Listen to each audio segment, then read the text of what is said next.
It's all about modifiers of human act. Good afternoon po, sir. Nais ko lang pong itanong, ang isa din sa modifiers ng human act, ito po ay ang ignorance sa ignorante. Sir, ano po ba yung batayan nyo para masabi nyo ignorante ang isang tao? Siguro yung mga mahihirap na taga-bundok na mga walang pinag-aralan. Bukod pa po doon. Yung siyempre pag napapunta sila sa halimbawa mga taga-bundok na walang pinag-aralan, napapunta sa Maynila, ganyan. Siyempre yung sila, yung mga hindi nila alam yung mga tamang halimbawa tawiran ganyan sa yun. Ignorance is defined as the state of lacking knowledge or lacking information. With the internet today, we are flooded with so much information that we can't possibly follow it all. We can access every piece of information. Every tweet, post, status, comment is right at our fingertips. There is simply too much for our senses to handle, so the short answer is yes, ignorance is bliss. There are over 2 million news articles published on the web every single day. Maybe one or two of those stories will actually affect your immediate reality. With so much noise out there, it is not possible or beneficial to try to keep track of every current event. Over 90% of news reported is negative. Terrorist attacks, riots, wars, disasters, traffic, and death can make it seem like the world is falling apart around you. These negative stories can impact you psychologically for days or even weeks after viewing. So learning to tune out the sensory overload can free your mind and bring you some peace. In fact, a remote Amazon tribe was recently studied. These people live in total isolation from the rest of the world. No internet, no phone, no electricity. They could be described as being completely ignorant to everything going on around the world. And yet, they have the lowest stress levels, lowest blood pressure, and the healthiest arteries scientists have ever studied. Itatanong ko lang po kung ano po yung bagay na kinakatakutan niyo pong mangyari sa buhay ninyo? Sa buhay, syempre, bilang nurse, yung magkasakit ako or ano man sa pamilya. Kasi parang ang bigat nun sa buhay mangyari. Kasi mayroong mga experience talaga na hindi maiwasan na magkasakit tapos mamamatay lang. Na hindi mo nailigtas kasi nurse ka, diba? So, yung magkasakit yung pinaka-fear ko. Yun lang. Thank you po. What is stress? Stress is actually a form of fear. Stress comes from using our mind in ways that make us feel afraid even when there's nothing to be afraid of. You might be asking, why on earth would we do that? First, let's see what these fears are and what they look like in our life. There are two scenarios where fear gets triggered. One is an actual life-death scenario, such as being attacked by a wild animal. In these scenarios, we'll go into fight or flight mode, and this is a good thing. The other scenario is that our fear is triggered, but it is not a life-death scenario. This happens because we are afraid of things that won't actually kill us. It's just that our imagination makes it feel like they will. These are things like fear of being rejected, fear of being laughed at, fear of being alone, fear of failure, and fear of not being noticed. Good afternoon po, sir. Sir, pwede po ba magtanong regarding sa topic namin sa ethics? Sige po, sure, why not? Sige po.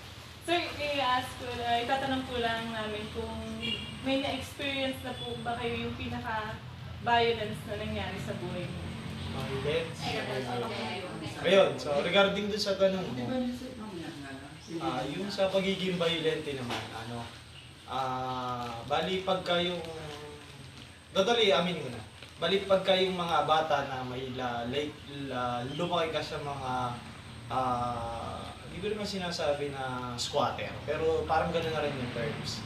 Kalimitan kasi yung mga violenteng bata o mga violent na nagagawa ng isang tao, kalimitan nakikita siya sa mga crowded na lugar kasi lack of knowledge, gano'n. kulang yun sa financial nila kaya nakagawa sila ng bayan. So, ako, bilang sa akin, bali, laki din ako sa isang hirap na lugar. So, yung pagkabata namin, parang hindi ko naman masasabi na perfecto, pero nakakagawa din kami ng mga bata pa kami, nakakagawa na kami ng medyo mga violent din gawain tulad ng mga ikipag-away, cheating, elementary. So, hindi naman mawala yun. Isa din yung violent pero yung para sa akin, yung pinaka naging violent sa akin gawa is, napasangkot kami sa isang malaking gulo ng pagbubugbog ng tao. Pero in terms na hindi pa naman ako nakakilala nun kay God at saka nung hindi ko pa na discover sa sarili ko na kailangan ko din mag-aral. So, ayun.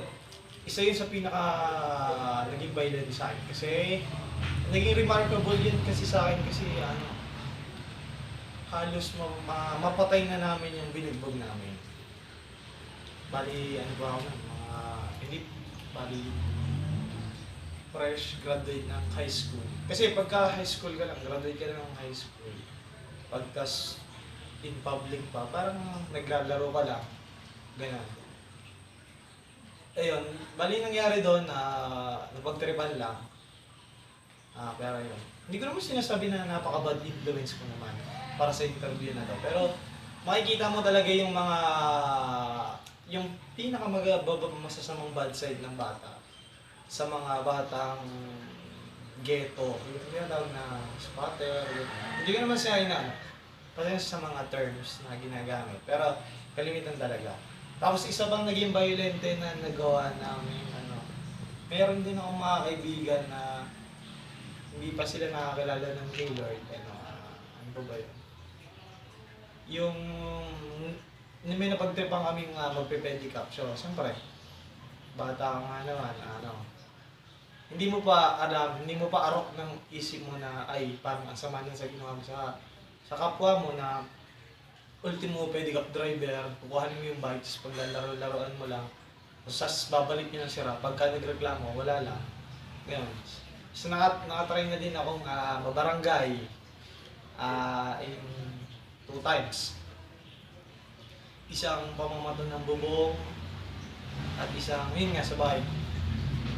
Pero, yun, is naging, para sa akin, na nakapagpabago sa akin, is pinakilala sa akin yung mga prof na, bali merong nag-interview sa akin, si Sir Mickey, makalala na, at saka si Sir Ronel, sila yung nag-encourage sa akin na mag-aaral. So, makikita mo pala na ang isang tao is magbabago if nakikita mo na mag-aaral siya. Yun, napaka-bless ko na nakilala ko yung taong yun, mga yan. Kaya tumatanong ako ng utang na loob sa mga yun, na nagpakilala sa akin na mag-aaral. Yeah. Peace. Thank you. Thank you guys. What is violence? Violence is when things just don't feel right. It can hurt, but not always in a physical way, and you just feel afraid to tell. It can make you feel sad, angry, confused, frightened, or anxious. You can feel like you're trapped and that you can't get out. Like you can't do the things you want to do, and then your confidence starts to slip away. Most people don't know what's going on, but some people don't know might not know what to do about it. You try to block things, or you might just accept it. Hard things become the norm. But harm or violence, physical or mental, is wrong. It's about power and control, and it doesn't always happen because of drinks or drug. Some people can just be cruel, or some can have a mental health problem. But there are laws that protect you, and you need to know that it's okay to ask for help.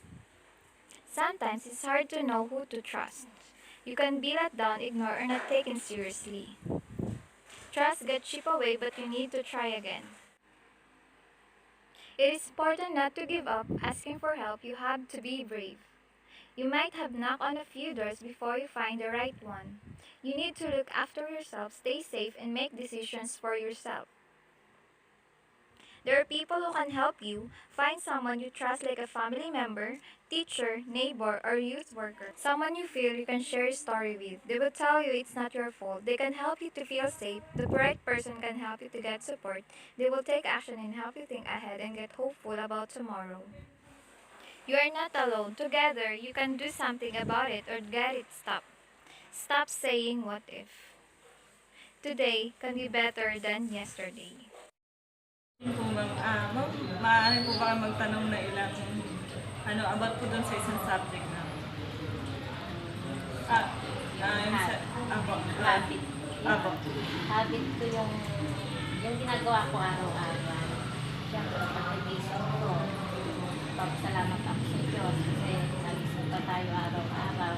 Kasi yung inaasikaso ko yung mag-aama ko, bawa ng pagluluto, yung inaasikaso ko yung papaulo nila araw-araw. Yun, ginagawa ko everyday yun. Pag sa Friday naman, kasi wala namang pasok yung mga bata. Ano pa rin, nagluluto pa rin ako bago ko pumasok. Tapos pag Sunday, pag naglalaba naman, gano'n. Tapos pag isa nasimba. Ano po kaya yung pwedeng maging habit nyo? Halimbawa po, hindi po siya related sa family. Yung kumbaga, yung parang po siya, yung araw-araw nyo po siyang ginagawa, pero medyo parang yung kinaadikan nyo po, gaya ng cellphone yun. Ay, hindi naman kasama masyado sa cellphone sa mga gamit. Yung sa FB. Yung mga pa-Facebook po. Hindi naman ako, sa ganyan, hindi naman ako sa may cellphone ako, may FB ako. Kaya hindi ko talaga siya habit na yung araw-araw. Hindi naman kasi ako ayun lang, ang habit ko, trabaho lang. Trabaho, araw-araw. Parang doon ko na lang inaalala yung sarili ko. Pag magtatrabaho araw-araw. Kasi pagka nasa bahay ako, naiinip lang ako pagka nandun lang. Pero pagka naman nasa bahay ako, kasama ko yung mga anak ko. Pero yung habit ko talaga yun, trabaho. Kasi kasunod sila araw-araw. Siyempre, nakakit yun eh. Parang nakasanayan ko na araw-araw. Sige po. Ayan, salamat po. Hello, my friends. I'm your friendly guide, Mr. Smart. Do you realize that we often don't know the exact meaning of the words we use in our daily lives? Well, habit is one of those words. So what does habit actually mean? A habit actually is the unconscious behaviors we've acquired through frequent repetition and reinforcement. That means it just happens automatically. We don't even realize it's happening. Let us dig a bit deeper. We can think of a habit as a link between a stimulus and a response. With continuous reinforcement, this link, or habit, becomes permanent. Let Mr. Smart explain in another way. Some people overeat when they're under stress. In this example, stress would be the stimulus, while overeating is the response. If this loop of stress leading to overeating is repeated frequently, it will become a habit.